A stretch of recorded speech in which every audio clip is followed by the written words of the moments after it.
ایسی ایک قوم جس پر اللہ پاک نے اپنا دردناک عذاب نازل فرمایا، اور اس قوم کے تمام لوگوں کو اللہ پاک نے بندر بنا دیا۔ آخر اس قوم کے لوگ ایسا کون سا گناہ کرتے تھے جس کی وجہ سے اللہ پاک نے اس پر یہ دردناک عذاب نازل فرمایا، اور یہ لوگ بندر بننے کے بعد کتنے دن تک زندہ رہے، اور پھر ان کو کس طرح دردناک موت آئی۔ اور جب یہ لوگ بندر بن گئے تو یہ اپنے عزیز و آقار کو دیکھ کر ان سے کیا کہتے تھے؟ اور کیا آج کے دور میں پائے جانے والے بندر اسی قوم کی نسل میں سے ہیں؟ ان تمام سوالوں کے جواب قرآن حدیث کی روشنی میں آج کے حصے میں ہم آپ کو بتاؤں گی، لہٰذا آپ سے گزارش ہے کہ اس واقعے کو سن کر آخر تک پوری ویڈیو دیکھیں اور خوب شیئر کریں تاکہ ہر مسلمان بھائی بہن کو ہمارے اسلام کے بارے میں پوری جانکاری ہو۔ انسانوں کے بندر بننے کی ابتدا حضرت داؤد علیہ السلام کے دور سے ہوئی۔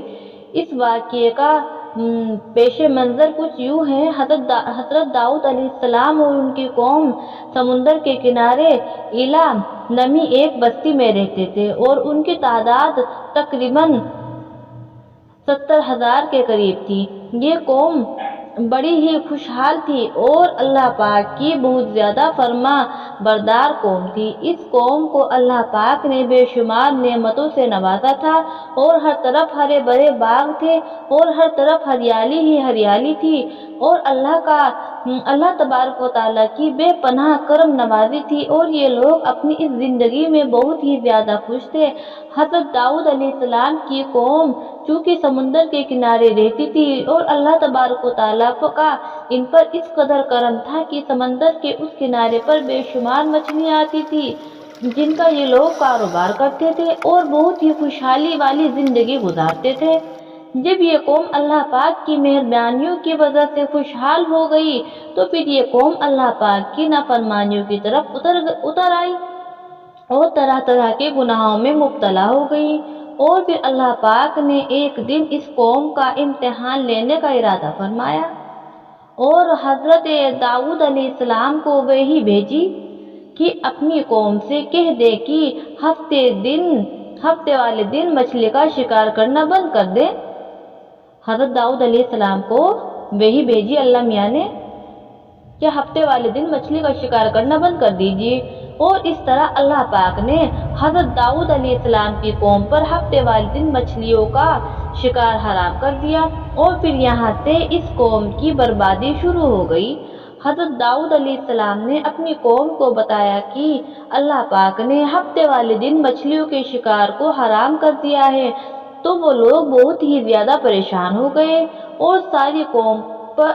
سر پکڑ کر بیٹھ گئی، کیونکہ ہفتے کا دن ہی وہ دن تھا جس میں مچھلیاں بہت ہی زیادہ تعداد میں آتی تھی اور خود بخود کنارے پر آ جاتی تھی، اور باقی دنوں میں بہت ہی کم یعنی کہ نہ ہونے کے برابر ہی مچھلیاں پکڑی جاتی تھی۔ اس قوم کا گزر بسر چونکہ مچھلیوں کے شکار پر تھا، اس وجہ سے اللہ تعالیٰ کا یہ حکم سن کر یہ قوم پریشان ہو گئی۔ یہ لوگ اس بات سے بے خبر تھے کہ یہ صرف اللہ کی طرف سے ایک امتحان ہے اور اس کی آزمائش ہے، اور ان کی آزمائش ہے۔ شیطان کا وسوسہ۔ پھر شیطان نے ایک دن ان کے دلوں میں وسوسہ ڈالا کہ سمندر سے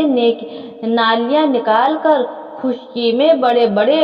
حوض بنا لیجیے۔ جب ہفتے والے دن مچھلیاں آئیں گی تو وہ ان نالیوں میں سے ہوتے ہوئے بڑے بڑے حوضوں میں آ جائے گی، اور اس طرح پھر ان نالیوں کا منہ بند کر دیا جائے، اور پھر اگلے دن یعنی اتوار والے دن ان کو پکڑ لیا جائے۔ شیطان نے اس قوم کے لوگوں کو برگلا لیا کہ اس طرح ہم ہفتے والا دن شکار سے بھی بچ جائیں گے اور مچھلیاں بھی ہمارے ہاتھ آ جائے گی۔ بہت سے لوگوں کو یہ وسوسہ اچھا لگا اور انہوں نے ایسا ہی کرنا شروع کر دیا۔ اور انہوں نے سمندر سے چھوٹی چھوٹی نالیاں نکالنا شروع کر دی، جس کے ذریعے زیادہ مقدار میں مچھلیاں ان حوضوں میں آنا شروع ہو گئی۔ اس قوم کے بدقسمت لوگوں کو شیطان کا یہ ہیلا بہت پسند آیا، لیکن اس قوم کے لوگوں نے یہ نہ سوچا کہ جب مچھلیاں سمندر سے آ کے ان حوضوں میں قید ہو گئی تو وہ مچھلیوں کا شکار ہی ہو گیا۔ اس لیے یہ شکار بھی ہفتے والے دن ہی قرار پایا جائے گی، اللہ پاک نے حرام کر دیا تھا۔ اس موقع پر یہودیوں کے 3 گروہ ہو گئے۔ کچھ لوگ ایسے تھے جو شکار کے اس ہیلے سے منع کرتے تھے اور ناراض ہو کر شکار سے باز رہے، اور کچھ لوگ اس کام کو دل سے برا جان کر خاموش رہے اور انہوں نے شکار نہیں کیا، لیکن دوسروں کو منع بھی نہیں کرتے تھے اور نصیحت کرنے والے سے یہ کہتے تھے کہ تم لوگ ایسی قوم کو نصیحت کر رہے ہو جنہیں اللہ تبارک و تعالیٰ نے عنقریب ہلاک کرنے والا اور ان پر اپنا دردناک عذاب نازل فرمانے والے ہیں۔ اور اس قوم کے کچھ لوگ ایسے تھے جو سرکش اور نافرمان لوگ تھے، جنہوں نے اللہ تعالیٰ کے حکم کی اعلانیہ مخالفت کی اور شیطان کی ہیلا بازی کو مان کر ہفتے والے دن بھی شکار کرنے لگے۔ یہ لوگ اللہ پاک کے حکم کی کھلم کھلا مخالفت کرتے اور ہفتے والے دن مچھلیوں کا شکار کر کے ان کو کھایا کرتے اور ان کو بیچا کرتے تھے۔ دوستو، حضرت داؤد علیہ السلام کی قوم کے 1200 ایسے نافرمان لوگ تھے جو منع کرنے کے باوجود بھی ہفتے کو ان نالیوں کے ذریعے شکار کرتے رہے۔ حضرت داؤد علیہ السلام نے ان 1200 لوگوں کو اللہ تبارک و تعالیٰ کے دردناک عذاب سے ڈرایا۔ آپ نے ان سے کہا کہ وہ اللہ پاک کی ان نافرمانی سے باز آ جائیں، لیکن وہ لوگ باز نہ آئے اور کھلم کھلا شکار کرنے لگے۔ چنانچہ وہ لوگ جو اس بات کو برا جانتے تھے، ان لوگوں نے اپنے اور ان نافرمانوں کے درمیان ایک دیوار کھڑی کر دی، جس کی ایک طرف وہ 1200 نافرمان لوگ رہتے تھے اور دوسری طرف وہ لوگ تھے جو شکار سے باز رہے۔ حضرت داؤد علیہ السلام نے اپنی اس قوم کے نافرمانوں کو برابر سمجھایا لیکن یہ لوگ اپنی نافرمانی سے باز نہ آئے اور اسی طرح اللہ تبارک و تعالیٰ کے حکم کی نافرمانی کرتے رہے